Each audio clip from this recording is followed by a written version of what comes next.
You're listening to DraftKings Network.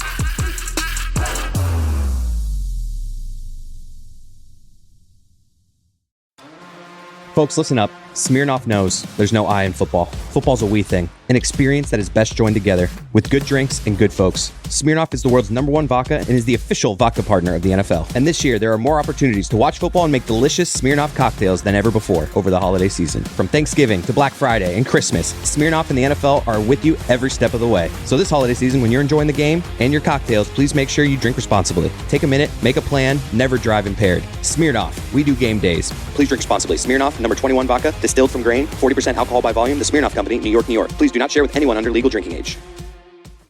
Warning, this product contains nicotine. Nicotine is an addictive chemical. If you're a smoker or dipper looking to make a change, you really only need one reason to do it. But with Zyn nicotine pouches, you can find many. Zyn is America's #1 nicotine pouch. It's made with only 6 simple ingredients. There are lots of options when it comes to nicotine satisfaction, but there's only one Zyn. Learn more about Zyn and find your reason to make a change by registering online at Zyn.com. This is the Dan Batard Show with the Stugotz podcast.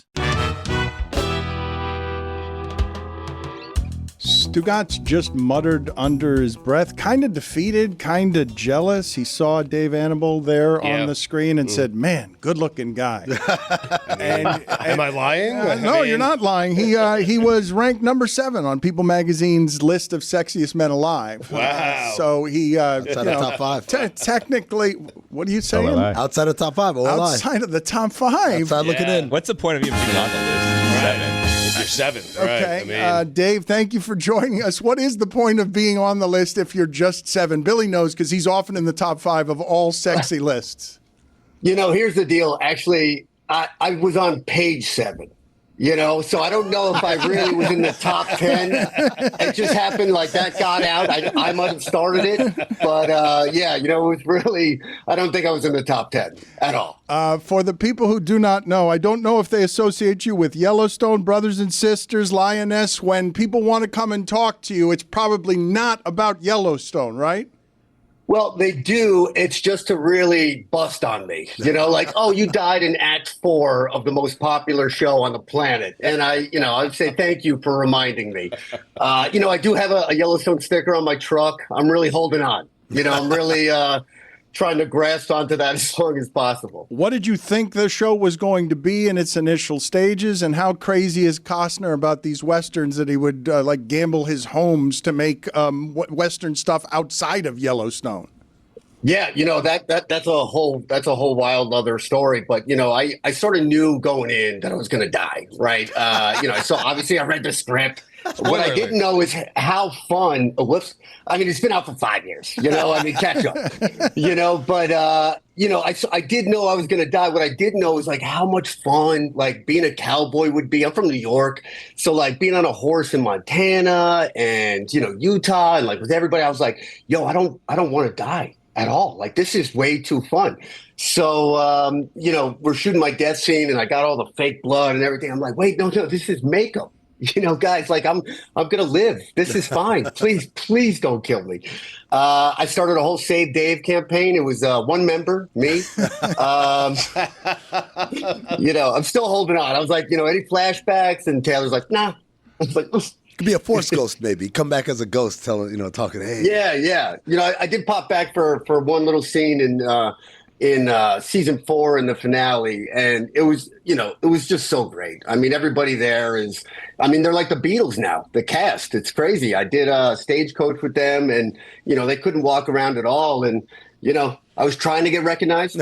I was like, hey, once a dozen, and they were all like, yeah, Lee, first 7 minutes.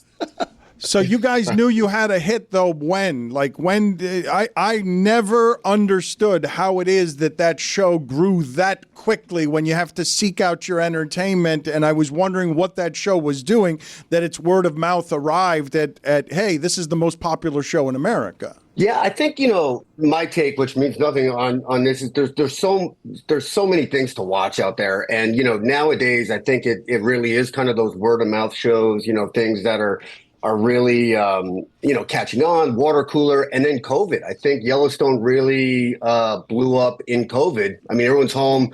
Everyone plowed through Tiger King and just had something else to watch. And I think Yellowstone, it's fantastic, and Taylor is the best in the business right now. So it's and they're on their final season. So yeah, I mean it's a great show. Cowboys, Costner, it's awesome. You're a Giants fan, a New York Giants fan. And, don't say that out loud. And don't say that out loud. New York Mets fan as well. That's an odd combination, by the way. Yeah. It is. Yeah. It's usually Mets, Jets. Yes. I chose the Giants are great. They were. I mean, we got 2 Super Bowls in there with Eli, but I mean, man, what happened? We're in a real rebuilding stage. And obviously the news just came out. They're benching Jones. Third string. What's your take on that? I mean, are we trying to lose? We're trying to get a pick? Yes. Dave, let me help you out here as a fellow Giants fan. We are the best fan base in the world. You know why? Because every you and I are roughly the same age. Every decade of our lives, they've won a Super Bowl. They won one in the 80s. They won one in the 90s. They won one in the 2000s, one in the 2010s. We still got 6 more years. The 2020, right? Guys are really roughing it. Man. Dude, I'm telling you, as long as they win a Super Bowl in the next 5 years, we're fine. We've got one every decade, and then we coast the rest of the time. I buy that. Who's it going to be? Who's our QB? Who's going to lead us to the promised land? Can we get Eli back? How do you end up feeling about that when it happens to you a couple of days ago? Because your allegiances to football are greater than they are to the other sports, are they not? I mean, football and baseball. I'm a huge Mets fan, and we had quite a ride this year. And it was fun. We came up short, but we had some moxie. We had some real fight in us, which was exciting. We needed it. It's been a long time since we could cheer for those guys. So, it's easier to turn the Giants off nowadays. Watch the red zone. Catch up on my fantasy because I'm like they're real bad. And so you get the Daniel Jones news and you're hopeless about the future? Or you're like, I'm done with him. I don't think he can play anymore. I'm guessing he's excited about it. No more Daniel Jones. Well, it was tough because I was kind of a believer and I was like, oh, give this guy a shot, but I feel like we've seen enough. He's had enough real estate and maybe it's going to be a change of scenery for him or something because I'm always cheering for guys, but it ain't it. I think it is time to move on. We paid him over Barkley. Yeah. It's not like he's crushing it in our division or anything. Are these real tears? I guess I was going to ask, what does it feel like to watch Saquon Barkley do what he's doing for the Eagles? Well, he's on all 3 of my fantasy teams, so I don't really mind it, Boy. But you hedge your feelings. I like that. Yeah. I'm like, this guy, he needed a team. He needed a young team, a great line, but it's tough to watch. But again, I'd rather see him, sort of go off and succeed than just be on a bad team the whole time. Dave, like myself, you seem to be somebody who has embraced your graying hair, right? Silvering hair, if you will. Mine, if it grew out, would look pretty much very similar to yours. I get compliments on my hair color more than anything else. Why is it that everybody else has missed out and gray has been the way to go this whole time? That's a great question. I mean, it makes me look like somewhat intelligent, like I could read or something, and I'm really riding this. Thank you. No, it's really really went in fast forward once I married a Cuban, and now it's really all I got, to be honest. It's my only calling card, so I got to ride this. It's a strong look. Did you learn any Spanish marrying a Cuban? Un poquito. It was in our wedding vows, and I really, if she were here, she would say I need to learn some more. But it's great because we go to her house in Moreno Valley, and there's every barbecue is 150 Cubans. There's 2 other white guys, that are speaking English, and everybody else is just speaking Spanish. And it's, this really just fun, beautiful family. And, it's great. Do they call you Gringo? Gringo. Yeah, that's what that means. No, No, they don't talk to me, actually. That's Ever? Okay, yeah, they're talking Spanish. Yeah. Okay. Every time I'm there, I'm meeting like a new family member. That my wife's. I'm like, who's that? They're like, she's like. That is the way that goes with Hispanic families. Did you get the Yellowstone gig because you just look like a cowboy? You don't identify as a cowboy. You're not the cowboy type, but you do. If I'm just looking at you and you walk into a room, I'm like, that guy, I can make that person a cowboy. He identifies as a giant then. Yeah. A sad giant fan. No, it was funny because I obviously I'm from New York, and Taylor happened to be my wife's old acting coach, and I was running a scene with her for a show I was on at the time, and she had this really like sort of confused, sad look on her face. She's like, "Have you ever tried coaching?" And I was like, "Ooh." It sounded personal, but she introduced me to Taylor, and we had started coaching together on the show, and basically, when Yellowstone came around, I saw that he wrote it and it was Costner, and then I was supposed to be like the best cowboy, and I was like, oh shit, like I got to pass on this. Like, I've been on a horse twice in my life, and out of nowhere, because I hadn't spoken to him in years, he calls my wife and he says, "Why did your man just pass on the audition for Yellowstone? It's like Kevin Costner, apparently." And he starts giving her all this crap, and she's like, "Dave, we gotta put you on tape for Yellowstone like today." I was like, okay, let's do it. And, and then I got it, and, Taylor called, and I was like, "Sir, I'm going to be completely honest with you. Like, I don't know how to ride a horse, properly." And he's like, "We'll get you on a horse tomorrow." And then from that day on, for like literally 2 months, I was on a horse every day, and we were in cowboy camp in the mountains of Utah and Montana. And it was like this, incredible experience that I had that I, forever just will cherish. It's a lot of work to get killed in 3 episodes. Seriously. I just hire someone that can ride a horse, waste the money. Billy, I was like, how bad was he at riding a horse? And they're like, we got to kill his character, man.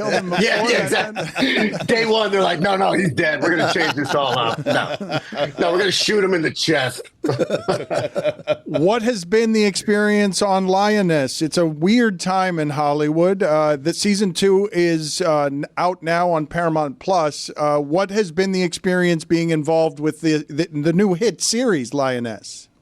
It's great. If I'm going to be honest with you, it's Taylor right now is sort of top in the business in television, and he's got this incredible knack for writing dialogue and characters and relationships, and it's espionage. It's Zoe Saldana, Morgan Freeman, Nicole Kidman, and Michael Kelly, and I get to play Zoe's husband. Doesn't suck. So, that's it's really been a great ride. And I feel like this is, again, one of those sort of water cooler shows that is starting to spread. And I think people are really enjoying it. And go for the ride here. Let's see what happens. Is it easier to ride a lion? Oh, Jesus Christ. There was a lot of jokes there, but He chose the bad one. He chose the one. Of all the good ones that were there, he rejected all of them and decided to go with that one. You ain't lying. Freight. Oh, there you go. No. Do not encourage him. Oh, sorry. Yeah, it got me. I'll be honest with you. Stugotz, I feel like Dave isn't doing a good job of selling this to you. The show's called Lioness, but it's called Special Ops, Lioness. That's all it takes to hook Lots me of machine in. guns here. Lots of spies. That's all you need, right? In order to get him interested in any of this stuff. So no you just lions. Need some special ops. I don't think there are lions. No, maybe. He's so disappointed. He seems upset about that. Can you take us through what your Mets experience was this year? Was it obviously it was better than a lot of years, but it still ends in heartbreak. Yeah, I think at one point, we were 17 and a half games back, in June or something like that. And, to be that far back and then sort of, the end of the season, the Braves that Monday, they're the only 2 teams playing and trying to get their way in. It was so exciting. I was literally in school pickup and I was late. I'm sorry, kid. When she sees this, I was late, because I was watching the game. I'm screaming, I'm texting, and then, the Braves came back and then the blah, blah, blah. The Mets won. And, it was great because I got my wife was on board for the whole playoff run, my kids, and we're sitting around watching the Mets. And, this team didn't quit. They really didn't quit. And, they had so much grit and fight, and it was exciting to get behind them. It's been a while. So it was, I think we got great prospects for next year. Do we get Soto? I don't know. Who's getting Soto? Fans love to identify with grit. Fans love when we love grit. They love so love much a gritty team. when their teams are gritty. You also love this, Stugotz. Listen to this description. Lioness is about a CIA special ops team led by former military specialists willing to make the ultimate sacrifice of their lives for their country.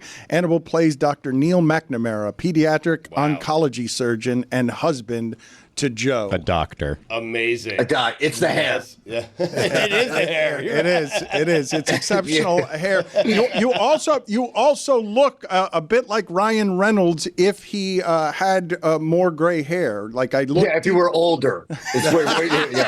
And just softer. He's got a Clooney vibe to him, does he not? Wow, I know it when I see it. We're really fawning all over you right now, Ryan Reynolds and Clooney. This is good company. You should have finished higher than 7th in 2007 on People Magazine. I should have been on page 5. Do you know the 6 guys in front of you? Do you know them off the top of your head? No, I want to get to know them. I want to get in that studio. I mean, I got my fan club. Dave, thank you for being on with us. We appreciate the time. Again, season 2 out now on Paramount Plus. Lioness is the name of the show. Enjoyed the time, sir. Oh, thank you. And thanks for having me, guys. Big fan. So keep it going. Thank you. All right. Bye, guys. Thank you. Stugotz, more muscular. Mm-hmm. I have lost 10 pounds. Have you? Yeah, using my Peloton. I've had the Peloton in my house. So my daughter, she wanted me to get a Peloton. Yeah. I did. She used it a couple of times. Great endorsement. But once she left to college and the Peloton was just sitting there in my office and it wasn't being used, I said, you know what? I got to use this. And I have lost 10 to 12 pounds, Billy. So I started using Peloton as a bike. Obviously, that's what they're known for. But recently, I discovered all of the other classes that they have. So they have a series of weightlifting classes. They have programs, which for me, the programs is great because I don't have to think about what I'm doing. Sure. If not, I just go and I pick a class at random and I don't know that I'm actually accomplishing anything. I would like some recommendations on classes because I keep going to the same class. Okay. It's the Grateful Dead class, by the way. You do a 4-week core program with Emma Lovewell. Right. I would recommend that one. Okay. Anyone can do that. Any level starts out, easy, and then you work your way up. And then there's a core program 2 that you can do after core program 1 if you want to do that. Yeah, if you graduate. Wait a second. You have to graduate course 1 to get to course 2, the harder course? Well, you can start at course 2 if you want, but I eased my way in. I did course 1 first. Then you can do some strength classes with Andy. Love a strength class with Andy. He really puts me through it. I get up and I'm like a sweaty mess. And I'm kind of disgusting and I love it. You know anything about Peloton, Stugotz? What? Peloton coaches, they walk the walk. Really? Yeah. Do they talk the talk? They have sub 3-hour marathon runner coaches. They have military trained athlete coaches, former college basketball player coaches, and so many other well-rounded coaches on their team. All this experience really shows in their classes, which are never short of challenging. You can do some resistance band classes. I got some resistance bands lately. You're my teacher. Am I? Yeah. No, I'm not. Well, I just go with the program so that I don't have to think because I don't know. I don't actually know what I'm doing. Anyways, what's the Mr. Olympia, right? Is that what it's called? Yes. The one where you go and you're lifting giant boulders. Yeah. Hey, we should talk to Magnus again. That's Mr. Olympia. Yeah. Yes. What did I say? Olympus. Did I? I don't know. Anyways, find your push. Find your power with Peloton at onepeloton.com.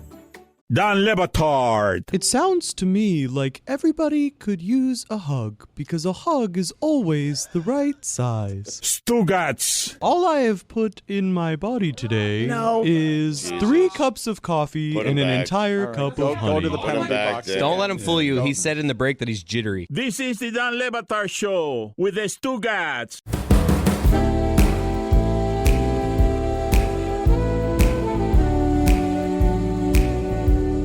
We're going to get to an Izzy Gutierrez back in my gay in a second. What a wonderful man. Yes. I love him. Yes, we all fell in love there, just staring into the lagoons that he has for eyes. Yeah.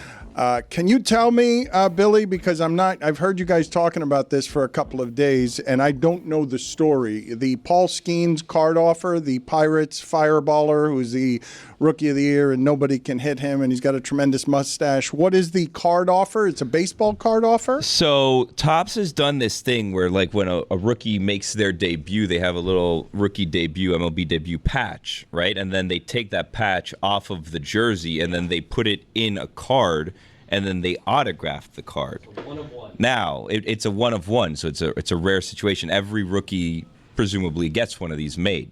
Paul Skenes, as you guys are well aware, is a rookie sensation from LSU, plays for the Pirates, Pittsburgh, stays in all the nicest Hampton Inns, and he won Rookie of the Year 2 days ago.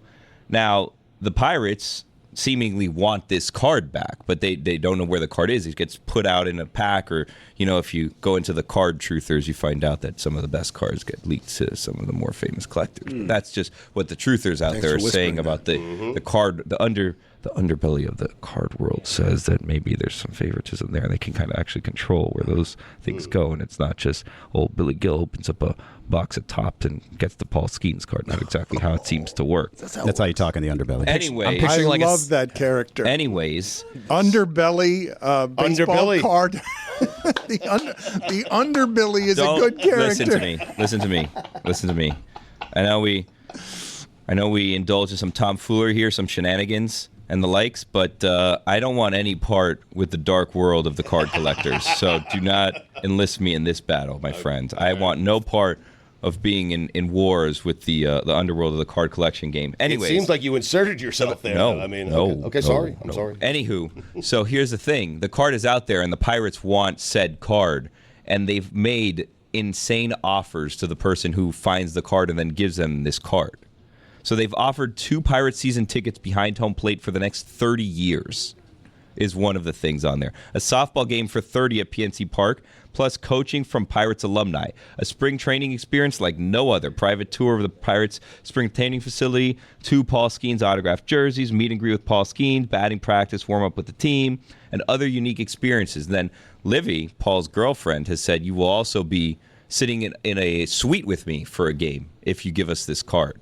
So the value of this card now, just in these things that they're giving you, is millions of dollars. Like 30 seasons of season tickets behind home plate, should you flip them. I don't know if you can. I'm assuming you can, even though they probably wouldn't want you to. You can get millions of dollars over 30 years for this card. It is the Pirates, though. It is, but 30 years behind home plate is going to be expensive. And when you mention reselling them, didn't Joey Porter Jr.'s family sell his will call tickets for $400 and just tailgate? And they were quoted as saying, "We've seen him play. We know what that kid can do. We don't need to watch that again." There's a lot of money in what it is that you're talking about behind home place, even if it is the Pirates. But what is this card actually worth? Because obviously, this is based on the idea that it's not just that the card is valuable and exclusive, because there's only one. It's also based on the idea that this guy is going to be an all-time baseball player. That this card is going to be one of one for a player that is going to dominate baseball if he does not get injured. Well, so if you get the card, it would greatly benefit you to live in the Pittsburgh area and be a Pirates fan, right? Because if someone in, I don't know, California gets this card, 30 years of Pittsburgh Pirates season tickets are pretty worthless. A punishment more than a reward. Well, even if Paul Skenes, by the way, pans out, you will be married to the Pirates longer than Paul Skenes will be. Like, you will be going to Pirates games much longer than Paul Skenes' career, by far. 2 or 3 times his career, possibly. I texted David about this. He says if Skenes is a Hall of Famer, it's a bargain. If he blows out and fizzles out, another story. Well, tell me who the guys are. When you think of these names, Brian Taylor, Kerry Wood, people who were going to be Paul Skenes, but the human arm isn't meant to continue throwing baseballs at that rate of speed. Mark Pryor. Cubs had 2 of them. Yeah, the Cubs had 2 guys like this that debuted this way, where you thought they're going to be winning 20 games a season for 10 seasons. Strasburg to an extent, right? He had a good career. He won a World Series, but he didn't live up to greatest pitcher ever hype just because of injuries. He was the World Series MVP, wasn't he? Yeah. I mean, I think. Yeah, but he still fell. I mean, it's like the argument is like Andrew Luck. Like, Andrew Luck, if you look at what he did, was kind of a disappointment Right. in the NFL compared to what you thought he would be. And it was just because of injuries derailing his career. I would say Matt Harvey is another one. It's a great one. When you're fake ace. When you're mentioning Strasburg, though, I don't think we're allowed to say Strasburg's career was a success only because the expectations were in this place where this is going to be an all-time dominant person, not a major leaguer for 7 years who is serviceable, but somebody who is going to be unhittable in the sport for 10 to 15 years. Yeah, but like when you win a World Series, I feel like that kind of mitigates a lot of the disappointment, especially for a franchise like the Nationals. They don't have anything. And you crush it during that postseason. Absolutely, yes. I think in his debut, Bobby Q was calling the game and said he was going to be a Hall of Famer in his first game. Strasburg was supposed to be one of the best pitchers ever. Whether you win a title or not and win a World Series MVP or not, because of where the expectations were, that career can be considered nothing but a disappointment. If Skenes has Strasburg's career even now, it will be considered a disappointment, even if it wins a World Series title in Pittsburgh. He did play 12 seasons. He was 113 and 62 with a 3.24 ERA, but I agree with you. Like, you're right. The expectations were set at such a ridiculous spot. This is not an indictment of Strasburg's career. It's an indictment of the expectations for Strasburg and an underestimation of what it is that the ravages of throwing a baseball that hard does to the human body. It's going to be interesting to see with Skenes, too, because we've entered this age of starting pitchers not really throwing that deep into games. So when you go and end up looking at his stats, Stugotz, like, he's not going to have, no matter how long he pitches, he's probably not going to have that many wins. No, but he'll throw 100 pitches and go 6 or 7 for innings. Yeah, for now, right? And he's probably going to get hurt because they all get hurt. Very few of them go. In fact, he hasn't had the Tommy John that he needs to have yet, right? Because they all have to have Tommy John so they can come back as the second version of themselves. The perfect because example. Again, it's not a tenable human act to continue to throw a baseball that hard. Going back to Strasburg, so his career was 13 years, but it was really only 10, right? Like, all of his production was in those first 10 years, and then 2020 to 2022 was just constant injury, high ERAs. He just wasn't playing very much. He never really got to be himself again. That list of things who is it that wants it that badly?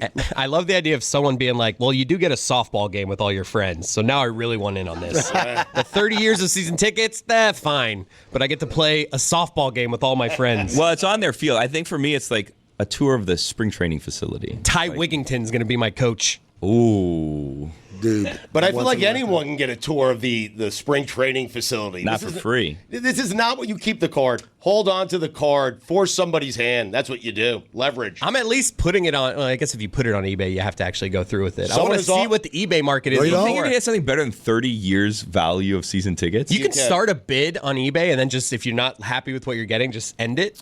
The problem is, yes, you can. But the problem, Billy, is 30 years of season tickets to the Pirates. It's a commitment, man. 30 years. I had one season of full season tickets because I was tricked into thinking that's the only way I could go to the All-Star game. Yeah, what a scam. Man, They got you? They got me too. Games. I think Billy and I both had season tickets I had that year. 81 that year.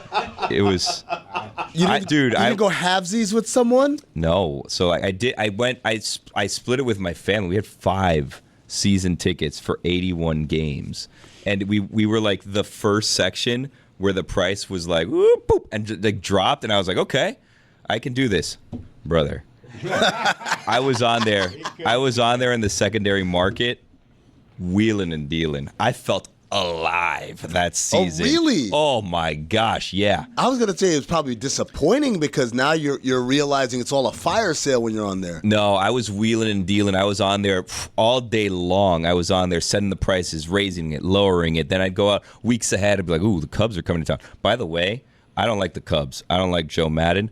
Thank goodness for them winning the World Series the year before because, ooh, that made me. Oh, yeah. That 3-game series coming to town, and it was a weekend series. Oh, my gosh. Let me tell you something. Weekend prices, Mets prices, Cubs prices, another level. I only found out like a month left in the season that I had all these vouchers that I could use in addition to my tickets. Had I known that, I could have made a pretty penny. Speaking of the Pirates, on the Pirates series, that second weekend of the regular season, I would have made all my money back. I'm telling you. You would have made your money back for the year or for the series? I damn near broke even, wheeling and dealing, and I went to like 20-plus games. Wow. You go to the All-Star game? I felt alive. Oh, I went to the All-Star game. Hell yeah, I went to the All-Star game. It'd be funny if he didn't. That's what I did. Yeah. Oh, if I didn't go to the All-Star game. That's what I did it for. That was the last of the good All-Star games. Not the game itself, even though it went to extra innings. That was the last of the good home run derbies, and I stand by that comment. Aaron Judge, Marlins Park. That was a great home run derby. Billy, I have rarely seen you, felt you, heard you more alive than when you make the word brother rhyme with udder, like a cow's udder, and you make it brudder. Like you were I may have like a verbal tick or something. You were Maybe feeling making fun of a pretty good. disability. No, you were I'm also feeling- sick under the No, weather. no, you are sick, but you were summoning the Sick as confidence of Hulk Hogan there. I feel like that if I arrived at the gates of hell, and I'm like, oh no, this is terrible. And then they swung open and they're like, 30 years of Pirates tickets. You have to go to all of the games. With Art Briles. I'm like, I don't know if I could handle 30 years of Pirates Kill me baseball. Stugotz here for my friends over at Simply Safe. The holiday season is right around the corner. That means you're away more, and burglars know it.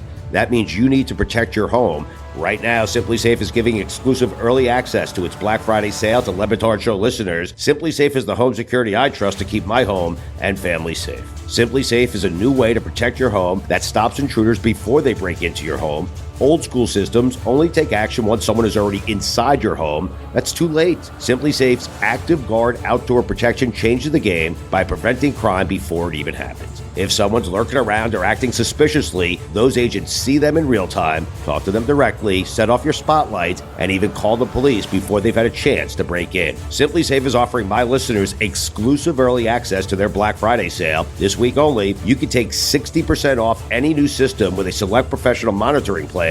This is their best offer of the year. Head to simplysafe.com/DLB to claim your discount and make sure your home is safe this holiday season. Don't wait. This offer won't last long. Keep your home, your family, and your peace of mind protected with Simply Safe. There's no safe like Simply Safe. The most wonderful time of the year is just about here. More like the most stressful time of the year as your to-do list becomes 1,000,000 miles long. And somehow, what your pet needs always seems to be a do-it-tomorrow kind of thing. That's why I do all my shopping on Chewy. Chewy has over 100,000 products for all the brands my pets Dopey and Izzy love, at prices I love. You can shop on your schedule. Everything gets shipped right to your door in 1 to 2 days, and it's for all pets: dogs, cats, birds, fish, reptiles, and more. They also have an incredible month filled with fun and surprises. Holiday savings up to 40 or even 50% off. 24 to 48 hour flash deals, BOGOs, and so much more. And this time of year, Chewy's auto ship feature is the real stress reducing hero. I'm never getting that "I'm so disappointed in you, Daddy" look from Dopey and Izzy. I've set up all my recurring shipments and all the essentials we use, so I'm never running around and can change or cancel my auto ship order at any time. Chewy's helping to take the stress out of the holidays. Take advantage of amazing holiday savings and shop my personal favorites at chewy.com/Dan. That's chewy.com/Dan. Chewy.com/Dan. Don Le Batard. Sugar daddies. These things, I'm telling you. I love sugar daddies. They get I like stuck those in your too. teeth. Like What? you can't chew them. They're like impossible to chew. They are Looking for impossible sugar to chew. daddies every day. Stugotz. Hell yeah, brother. This is the Don Le Batard Show with the Stugotz. After one of wheeling and dealing, I like talked to my family. I go, "This was fun. I'm glad we had this moment. I cannot do this for another season. It's too much." I was at the hospital at the ER one day trying to figure out. I didn't want the tickets to go unused. So if I couldn't sell them, then I'm offering them to people because I didn't want them to go unused. It felt like a waste of money. So I'm like in the ER, like, "Hey, anyone want to go to the Marlins game today? Can't make it. Who wants to take these tickets?" Dude, I'm going to tell you, when I used to work for the Atlanta Hawks, we would get tickets like in the lower bowl, good-ass seats. And I couldn't give them away. I was like, it's like, hey, the Mavericks are coming to town. Dirk Nowitzki, they're one of the best teams in the league. Nope. The only tickets that were worth anything were Lakers, Shaq and Kobe, Sixers, Allen Iverson, Knicks, because it's Atlanta and they're a bunch of New York people. There has never been any sort of atmosphere in Phillips Arena ever. Did you guys see, by the way, how Stugotz sprung to life when he could just shout into the microphones, you got to force somebody's hand, leverage. Yeah. Oh, man, I love that. I thought we were going to follow that thread, to be honest. They're not offering enough. I mean, they're not. It's one of one. This is not a one-of-one experience they're offering. I mean, 17,000 fans have Pirate season tickets. That's a lot. That seems like it's too many. 5,000 fans have Pirate season tickets. 30 years of season tickets behind home plate, and we're laughing at it? This is a great deal. What are you guys talking about? There was a collectible shop that offered someone $250,000 for the card if they bring it in. I think that's less.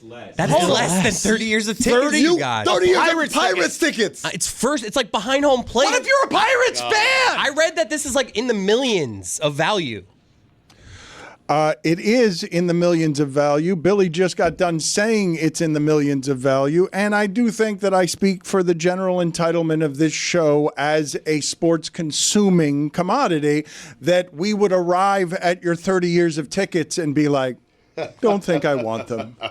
Do I have to go to all the Pirates games? Because I think most people listening to this would say that they don't want to go to all the Pirates games. That a lot of those tickets are going to be resold to others because they just don't want to watch Pirates baseball. And you heard Billy's stress. Just selling the tickets is stressful. Yeah. So you have to wait every year to sell them. It's not worth it. You're taking a loss. You're taking a loss on this. You're never going to get value. You're never going to get face value. Like right behind home plate, let's say they sell those tickets for like $5,000 a game or something. You're obviously never going to get $5,000. Also, here's another thing, and here's kind of what I was running into.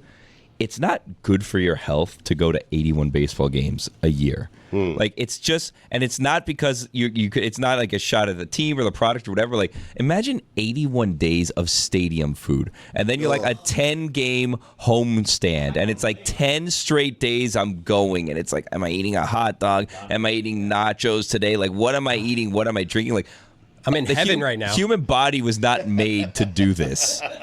Guys, you're forgetting about the softball game with your friends, coached by Tony Womack and Ty Wigington. That changes things. I will side with Jeremy on this. Seats behind home plate in a major league ballpark are wonderful, magical things to have. But if you gave me the equivalent value and said to me, where would you like to spend this money? The very last thing on that list would be at Pirate games. For me, I'm saying if you give me the equivalent value, if you just tell me because the card's worth this much, what they're telling you is if it's 30 years of tickets behind home plate, they're telling you that that's what the card is going to be worth. What if it's 30 years, 2 tickets behind home plate, but it's the Rays? Well, you don't know where you're going to be. Now I've arrived at the gates of heaven. I can watch 30 years of Rays baseball. All muted though. If you don't find this card and you want to angels singing, if you don't find this card and you don't get 30 years of season tickets and you still want to go to a game, you know what you got to do? You download the Game Time app. You download the Game Time app, you use code Dan, create an account, you get $20 off your first purchase. Terms apply. Download the Game Time app today. I did it the other day. I bought my wife concert tickets for the holidays. By far the lowest price of all of them. Game Time, you got to go now. Jeremy, what time is it? Game time? Chris, can you please dust off the back in my gay imaging? We have not done this in a long time here. We're about to do back in my gay with Izzy Gutierrez. And now it is time to take a trip down memory lane. Sounds familiar. Here's your guide Izzy Gutierrez with Back in My Gay. Insults! Or are they even insults? These days, guys who want to make a gay joke, and let's be real, it's always guys, they usually accidentally say something that could be seen as a euphemism for a gay act, and then make sure everyone recognizes said euphemism, which encourages people listening to stop and think about gay stuff for a second. Is that an insult? Back in my day, it was easy to tell when I should be hurt. A professional athlete of note, out of pure hatred or maybe pure obliviousness, would bark out the hard F slur, get fined accordingly, and we'd all know who needs to take a visit to the HR department the next day. These days, LaMelo Ball is getting fined $100,000, the same amount Joel Embiid was fined for shoving a journalist in the locker room. And for what? A terrible joke? Ball, the last name of someone who probably suffered a lifetime of horrible gay jokes, told a reporter on live television the reason they were successful defending Giannis Antetokounmpo was because, quote, "We loaded up, no homo." Let's dissect that for a moment, shall we? Mere minutes after getting a 1-point home win against a 2-time MVP, Ball decided in a millisecond to introduce a sexual thought, while simultaneously announcing his own sexuality, just in case viewers at the moment thought to themselves, wait, is he still talking about basketball? I mean, no homo is basically just the "that's what she said" joke with a touch of phobia. Or maybe we're all looking at it backward, and no homo is actually a hetero man's coming out. Either way, it's also pretty dated. More recently, pause has become the popular line to drop after any gay-sounding reference. I've always considered this one odd, too. It's effectively giving listeners license, in a short amount of time, to stop and think of homosexual acts. Okay, but an insult? Certainly not to me. Then there's the AO community, which is effectively pause, but with a more defensive posture. Hey, yo! And this is certainly no offense to our pal Tony, and apparently Amin, too. Regular AOers. But this show already had a baby! Hell yeah. And more recently, a hubba hubba, to acknowledge accidental sex references. The difference between those and AO is the latter comes only after gay-sounding references, and with the announcement, "Not in my backyard." Pause. Here's the thing. I don't even hate these jokes, but let's just acknowledge these lines for what they are. In the case of Ball, it was a lame joke with too harsh of a penalty. Other, more advanced attempts at comedy really haven't been that funny. I'd rather bring back gay euphemisms like "light in the loafers" or "a friend of Dorothy." What? Look it up. Then pretend to laugh or feign offense. What I'm more offended by is people who don't know when a joke is dead. Perhaps the goal should be to load up on some new jokes. I'm not even going to say it. I'm Izzy Gutierrez, and that's how it was back in my day. All right, so I have a couple of questions for you. I knew you would. Nicely Follow-ups? done. Well, yeah, because he said too harsh, the penalty, $100,000 fine, which is the same that Embiid got for pushing Shoving someone. A reporter. You thought the fine was too harsh. I did, and I also thought, well, by comparison, right? But Amin actually told me more information when I walked in this morning. So on the episode of Basketball Illuminati that comes out today, we did a deep dive on the history of fines with no homo with no homo in the NBA. So the last player fined for this was Cam Thomas. That was February of 2023. He got fined $40,000 for it. Before him, Nikola Jokic in November of 2018, $25,000. But before him, Roy Hibbert. This was kind of funny. Roy Hibbert, 2013, $75,000. Why the big difference between Roy Hibbert, $75,000 in 2013, and 5 years later, Nikola Jokic down to $25,000? Roy Hibbert was fined by David Stern. How about the difference between Joakim Noah and Kobe and how they were fined for using a slur? I mean, that's, like I was mentioning in the thing, it's just the more obvious one. It's got more hatred behind it. It's not trying to drop a joke and have people laugh, and those are the more obvious, like, hey, get that out of your vocabulary. Kobe got fined $100,000, 2011 for that. Right, and that was, I thought, worthy. This, I don't think, is the same thing. I think it's bad comedy. I do miss, I wish it weren't pejorative, just the phrase "light in the loafers." It just is. I was thinking the same thing. Also misleading, by the way. But wait, Izzy, a quick question. What did you mean by "friend of Dorothy"? Because isn't that you? Light in the loafers is misleading. How? Hold on. I mean, do you need me to show you? That's the joke he was making. That's the joke the Tin Man was making. You didn't get it until Izzy repeated it. Because Izzy's funny and Jeremy isn't. So when Jeremy says something, I automatically... You didn't laugh. He made the joke dressed as the Tin Man. I know. He's in silver. He made the same joke. You refused to laugh at it, and then you laughed uproariously when Izzy did it. This is the uphill battle that Jeremy's had to fight all this time. And Jay Leno. That's why I went on strike. You think Jeremy has had the uphill battle? Yes, he has. Not Izzy. No. Jeremy. We welcome Izzy. We laugh at Izzy's jokes. Him? No. Look, man, I did theater. I got the same jokes Izzy got. Season's greetings, podcast audience. It's Mike Ryan, and now is that time of year where you start hosting your family gatherings, be it Thanksgiving, be it the upcoming holiday season. You're going to have some folks in town. You're going to be doing some entertaining. So why don't you make your family time a Miller time? It's the first thing that I roll out when I got guests over at the house, an ice-cold bucket filled with that beautiful white can. See, Miller time makes family time all the more special because, for one thing, it's got taste that you can depend on. No games, no gimmicks, just a great beer for people who like beer. Miller Lite is brewed for taste. It hits different than other light beers. It's got simple ingredients like malted barley for rich, balanced toffee note flavors and an iconic golden color. And at just 96 calories and 3.2 grams of carbs per 12 ounces, Miller Time is always a good time, even during the festive times. Making memories at year-end gatherings tastes like Miller Time. Go to MillerLite.com/Dan to find delivery options near you. Or you can pick up some Miller Lite pretty much anywhere they sell beer. Celebrate responsibly. Miller Brewing Company, Milwaukee, Wisconsin. 96 calories and 3.2 carbs per 12 ounces. Fewer calories and carbs than premium regular beer.